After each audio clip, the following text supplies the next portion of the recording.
Hello student, स्वागत है preparation class में। तो कैसे आप लोग? उम्मीद है बड़ा स्वस्थ और मस्त होंगे और आपकी प्रिपरेशन अच्छे से चल रही होगी।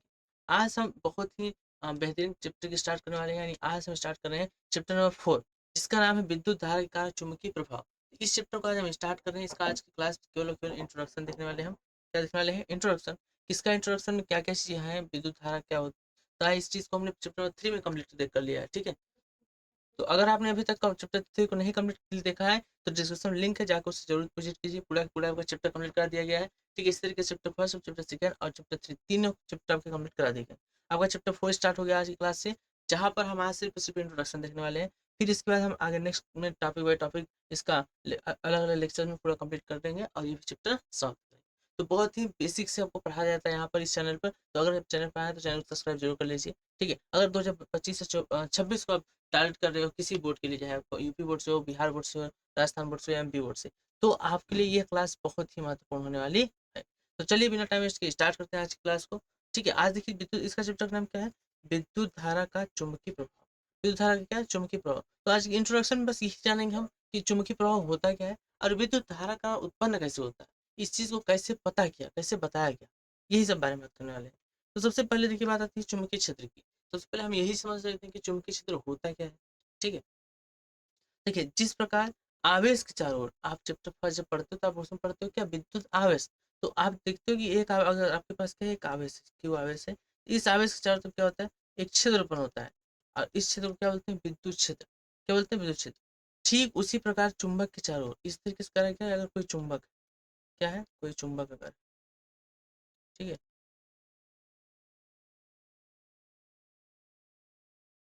ये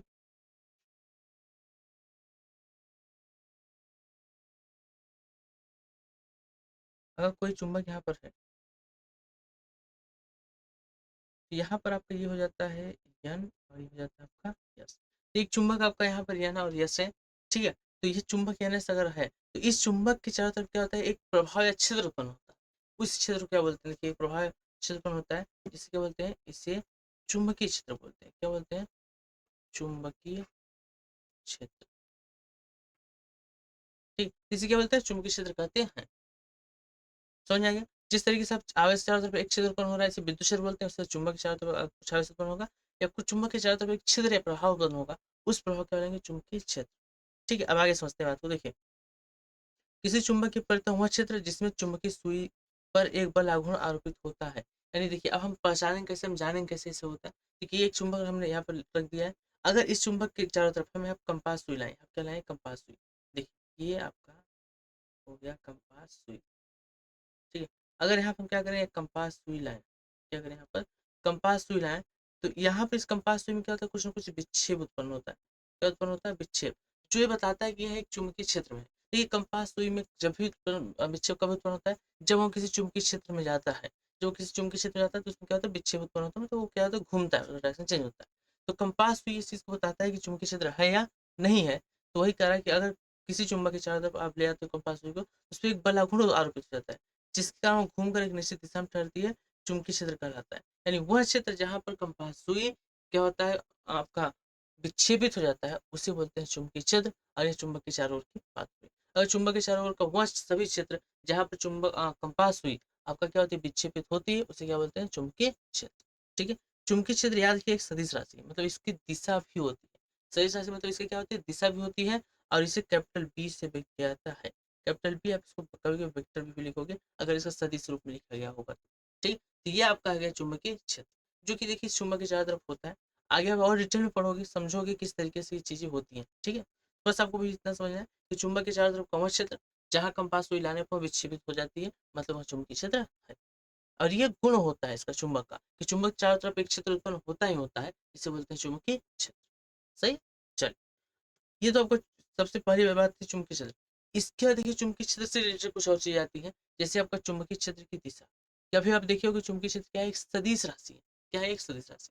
अगर ये सदिश राशि है तो कह चुंबकीय क्षेत्र की दिशा क्षेत्र के किसी बिंदु पर रखी कंपास सुई के दक्षिणी ध्रुव से उत्तरी ध्रुव की ओर खींची गई रेखा की दिशा में होती है।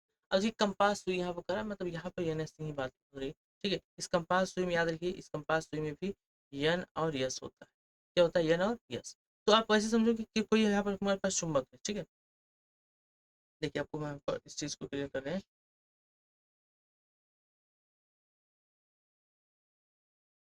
ये आपका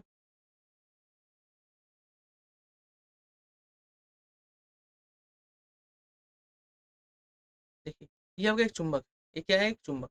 इस चुंबक के ना देखिए चारों तरफ क्या होता है, आप आगे फिर डिटेल में पढ़ोगे, परिभाषा के साथ इसके गुण भी पढ़ोगे। याद रखो चुंबक के चारों तरफ क्या होता है, कुछ काल्पनिक रेखाएं निकलती है। क्या निकलती है?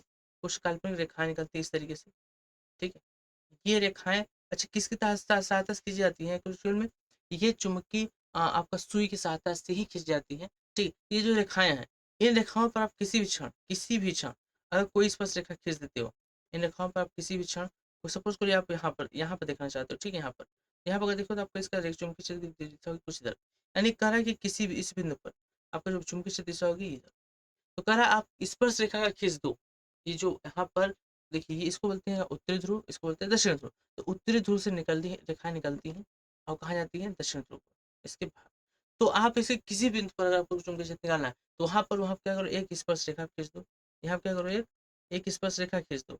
यहाँ जो स्पर्श रेखा खींचोगा, ये यहाँ पर इस बिंदु पर क्या करेगा?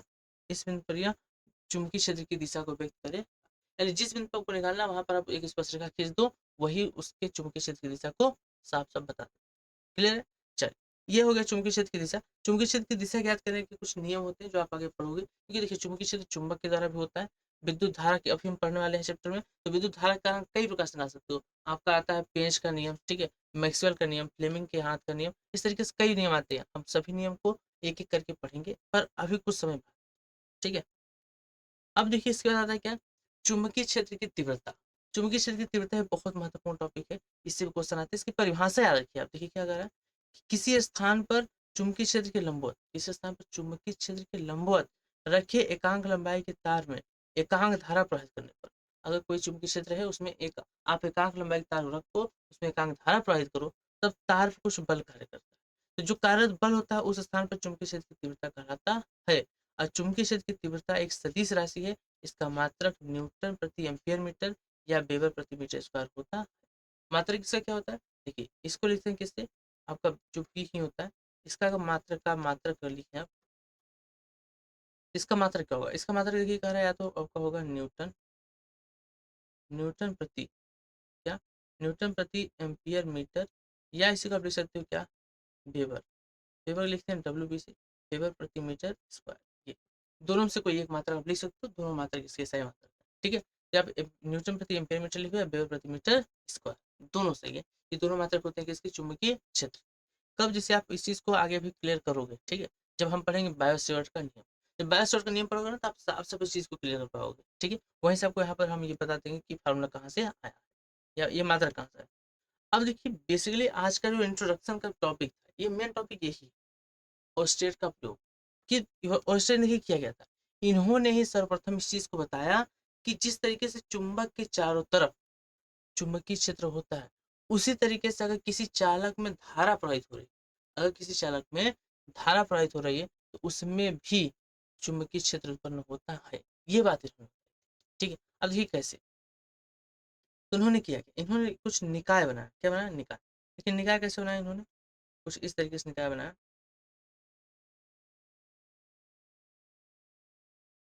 इन्होंने क्या किया? एक निकाय बनाया। और देखिए इस निकाय को हम बनाते हैं, आपको क्लियरली यहाँ पता है कि आप अच्छे से समझ पाओ। ठीक है,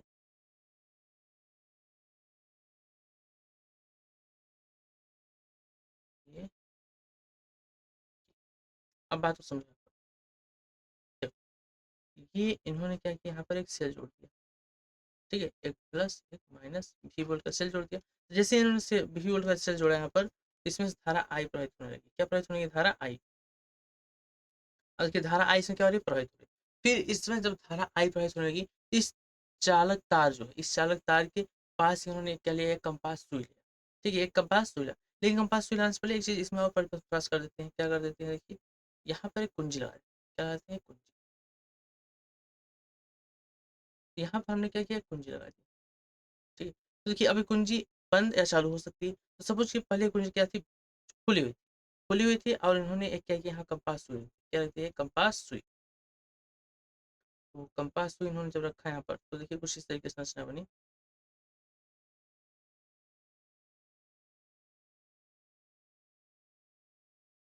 चलिए ट्राई कर देते हैं ज़्यादा। ये ठीक है, ये आपके कंपास सुई हो गई, मतलब ये आपका सपोज करिए एन होगा और ये आपका yes। तो जब कुंजी खुली हुई थी तो इसमें धारा जो था आई, अली से तो आई बार क्या था, जीरो, कोई भी धारा प्रवाहित नहीं होती, तो इसमें कोई भी विक्षेप नहीं होता, ये कंपास सुई में कोई विक्षेप नहीं हुआ, कोई विक्षेप नहीं हुआ, इसमें कोई विक्षेप नहीं हुआ। लेकिन जब इन्होंने इसमें कुंजी को क्या किया, बंद किया, कुंजी को जैसे ही बंद किया, तो कुंजी को बंद करते ही इसमें क्या होगा, कुछ विक्षोभ उत्पन्न हुआ, ये घूम गया, ये क्या हो गया, घूम गया, तो घूम करके कुछ नई स्थिति हम बना देती है, यहाँ पर एक नई स्थिति बना देते हैं, ठीक है।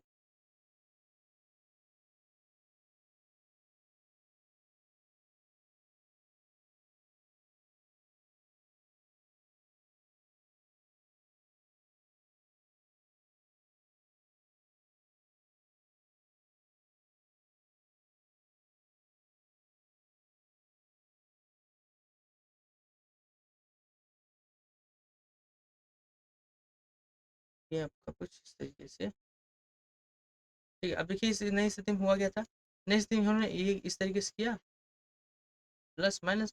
अब देखिए इन्होंने जब यहाँ पर लगा दिया, क्या यहाँ पर लगा दिया, जैसे ही कुंजी को उन्होंने किया बंद, कुंजी जैसे बंद किया, इसमें क्या हो गया, धारा प्रवाहित होने लगी, नहीं आई का मान इसमें कुछ ना कुछ आ गया, ठीक है, अभी जीरो बराबर नहीं रहा, तो जैसे ही इसमें आई का मान आया, तो यहाँ पर क्या हुआ, इसमें कुछ ना कुछ विक्षेप उत्पन्न हो गया, तो विक्षेप देखिए उत्पन्न हुआ, तो क्या होगा, कुछ इस तरीके का हो गया, ऐसे हो गया, देखिए ऐसे,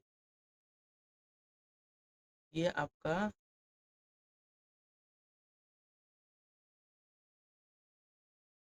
ये हो इस तरीके से बन गया, यहाँ पर आपका आ गया क्या, यन, और ये आपका हो गया। देखिए इसमें क्या हो रहा है, विक्षेप उत्पन्न हो रहा है, कैसे विक्षेप उत्पन्न हो रहा है, जब इसमें आप धारा प्रवाहित करा रहे हो, तो इसमें कंपास सुई में विक्षेप उत्पन्न हो रहा है। अब आप जानते हो कि कंपास सुई में बिना चुंबकीय क्षेत्र के कोई विक्षेप उत्पन्न नहीं होता, तो इस चीज से उन्होंने इस चीज को प्रयोग किया और बताया कि नहीं, अगर किसी भी चालक में धारा प्रवाहित करते हैं, तो उस चालक के चारों तरफ एक प्रभाव उत्पन्न होता है, जो आपका चुंबकीय प्रभाव कहलाता है। क्या कहलाता है, चुंबकीय प्रभाव, यानी एक चुंबकीय प्रभाव उत्पन्न होता है।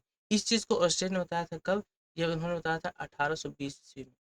1820 ईस्वी में इस प्रयोग को उन्होंने बताया था कि जब किसी चालक में धारा प्रवाहित की जाती है, तो उसके चारों तरफ एक चुंबकीय प्रभाव उत्पन्न होता है, चुंबकीय क्षेत्र उत्पन्न होता है, जिसे हम कंपास सुई से देख सकते हैं, समझ सकते हैं। ये उन्होंने कई प्रयोग किए थे, ठीक है। उन्होंने इस धारा की दिशा को बदल कर देखा था कि धारा को अगर दिशा को बदलते हैं तो क्या हो जाएगा, कैसे हो जाएगा, हर एक चीज उन्होंने देखा था, अच्छे से एकदम क्लियर किया था, ठीक है। और तब उन्होंने बताया, एक सिद्धांत दिया और स्टेट के नियम के अनुसार, यहाँ पर प्रयोग के अनुसार, कि जब किसी चुंबकीय क्षेत्र में धारा प्रवाहित होती है, तो वहाँ पर चुंबकीय क्षेत्र उत्पन्न होता है। फिर अब देखिए जो इन्होंने बता दिया, फिर ये इस चीज को बताने में ये असमर्थ रहे कि जो चुंबकीय क्षेत्र होता है उसका मान कितना होता है, ठीक है। चुंबकीय क्षेत्र किन किन कारकों पर निर्भर करता है, तो चुंबकीय क्षेत्र का मान क्या होगा, उसका मान किस तरीके से निकाल सकते हैं, इसके लिए ध्यान दीजिए, देखिए इसका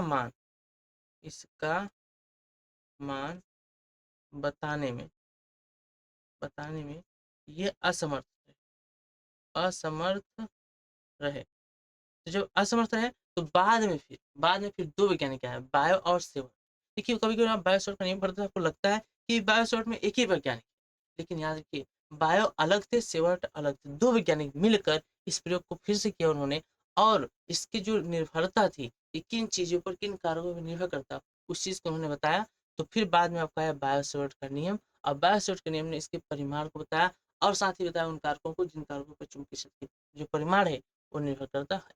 तो नेक्स्ट लेक्चर में हम पढ़ेंगे बायोसॉर्ट का नियम, उसका निगमन किस तरीके से होता है, ठीक है। यहाँ पर इस लेक्चर में आपको बस इतना हम बता रहे हैं कि जो बायोसॉर्ट ने किया था, देखिए बायो और सेवर्ट, इन दोनों ने जो प्रयोग करके एक चीज बताई थी, क्या, जो चुंबकीय क्षेत्र होता है बी, वो आपका होता है किसके, mu naught upon 4 pi into I D L sine theta, ideal sine theta upon R square, इसके तुल्य होता है, इसके तुल्य होता है। ये बात उन्होंने बताई थी, अभी इसको उन्होंने अपने प्रयोग द्वारा बताया था। इसका डेरिवेशन है, और याद रखिए इसका जो डेरिवेशन है, इस सूत्र का डेरिवेशन इस सूत्र का जो डेरिवेशन है वो काफी ज्यादा महत्वपूर्ण है। तो नेक्स्ट लेक्चर जो आने वाला है उसमें हम इसका डायरेक्ट डेरिवेशन ही करने वाले हैं, और साथ ही इस डेरिवेशन से जो सूत्र बनेगा, इस पर कुछ क्वेश्चन की प्रैक्टिस कर लेंगे, कुछ क्वेश्चन की प्रैक्टिस भी कर लेंगे, क्योंकि क्वेश्चंस भी इससे अच्छे खासे बनते हैं, क्योंकि ये चैप्टर से आपका जो पहला टॉपिक है बायोस्फीयर का नियम, यही बहुत ज़्यादा महत्वपूर्ण है। ठीक है, तो इसको भी हम पढ़ेंगे नेक्स्ट लेक्चर में। आज का लेक्चर इतना ही रखते हैं। इंट्रो था, बस आपको समझना था कि चुंबकीय क्षेत्र होता क्या है, किस तरीके से उत्पन्न होता है, किसने इसको बताया था, कब बताया था, फिर इसका परिमाण किसने निकाला, ये सभी चीज़ें हमने देख लिया। अब हम डायरेक्ट नेक्स्ट लेक्चर में आएंगे तो आपको क्या बताएंगे बायोस्फीयर का नियम, कि क्या होता है, किन किन कारकों पर निर्भर करता है। ठीक है, तो आज की क्लास यहीं तक रखते हैं। बस उम्मीद है कि आपको एंजॉय किए होगे, कोई भी आपको क्लास बोरिंग नहीं लगी होगी। बस सिंपली आपने हर एक टॉपिक को समझा, क्या होता है, कैसे होता है, बस इंट्रोडक्शन था। ठीक है, नेक्स्ट लेक्चर से हम इसका डेरिवेशन के साथ क्वेश्चन प्रैक्टिस करना शुरू करेंगे, और फिर अपने पूरे फॉर्म में आ जाएंगे, और फिर हर एक टॉपिक को अच्छे क्लियर समझेंगे और इस चीज़ को करते हैं। ठीक है, तो मिलते हैं नेक्स्ट लेक्चर में, तब तक के लिए टाटा बाय बाय। याद रखिए कि चैनल पहली बार आया तो चैनल को सब्सक्राइब जरूर करके रखिए, ताकि आपका जैसे नेक्स्ट लेक्चर आए, आप जल्दी से आपको नोटिफिकेशन पहुंच जाए, अब इस चीज़ को विजिट कर पाओ और अपना सिलेबस आगे बढ़ा पाओ। ठीक है, मिलते हैं नेक्स्ट लेक्चर।